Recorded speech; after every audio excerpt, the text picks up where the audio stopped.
Greetings, YouTube. Today I'd like to talk about a new use for paracord that I had never encountered until quite recently. Now this right here is paracord.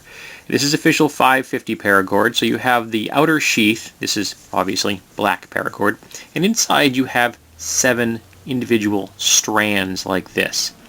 Now the use I'm putting it to now at the moment is bootlaces. So I can bring this in there and show you how that looks. So you get this very nice clean look on the bootlace, and when you're using this way, you don't want to have the frayed end, so you heat up the end with a flame. I was using a match, electronic match for lighting fires and things, and then once you've melted the end, you like this with gloves on, because you don't want to be doing this with your bare hands, otherwise you'll burn burn plastic right to your fingers, which is no fun at all. Now this is very strong. It's static in the sense that it's got like no give to it. I mean, and your average strength person is not going to stretch this. I mean, it's called 550 paracord because I believe in theory it'll support 550 pounds. It was originally used in parachutes, and because of that, it's going to make a very strong bootlace. It is, however, a little slicker. The outer coating is a little slicker than a lot of bootlace materials. A lot of bootlace materials have almost a waxy coating to them, so they have a little grip, a little bite. You don't get that with this. To avoid slippage when I tie my boots, what I do is I use a surgeon's knot and a double bow. Because I've melted the ends, I get no fraying, so you have a nice, neat, clean appearance. Another advantage to using paracord is that you have a number of color options. Obviously, I've chosen black here because I have black boots, but you can get it in, of course, OD green, coyote brown. I've seen it in day glow. I've seen it in blue.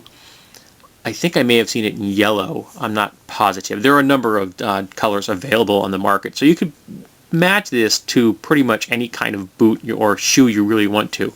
Another advantage of using paracord is you can cut this to the exact length you want. Now this is a standard 72-inch bootlace, and that's what I'm using here. It works quite well, so I didn't have to really monkey with the length. But if I had wanted to make them a little longer, say for example, I had wanted to have the boot here and not use the upper eyelets, I could do that by making a shorter lace. Or say if you wanted to put them on light hikers or a lower boot, you could also make the laces any length you choose.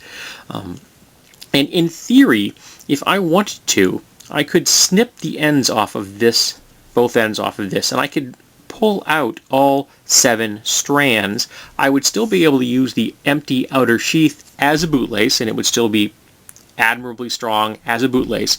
I would then have on my hands some 80 feet of usable line. Now I'm not saying I'm ever going to be in a situation where that is ever going to be necessary, but it is a possibility, and there are people out there who would definitely consider that to be a useful feature for your boots. To be able to carry around additional line that in a situation where having strong light cordage like that is inside this sheath could be very useful.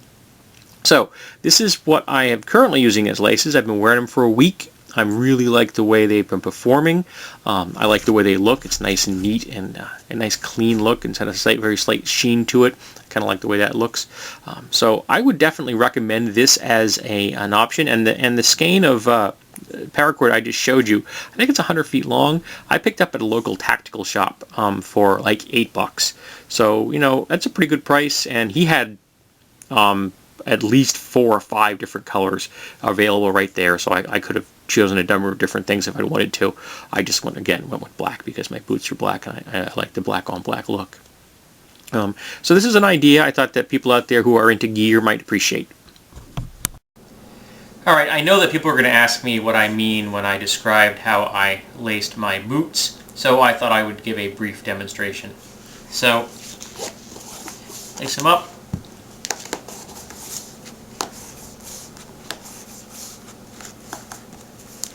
Now, first thing I do is a surgeon's knot, which is 2 passes, not 1.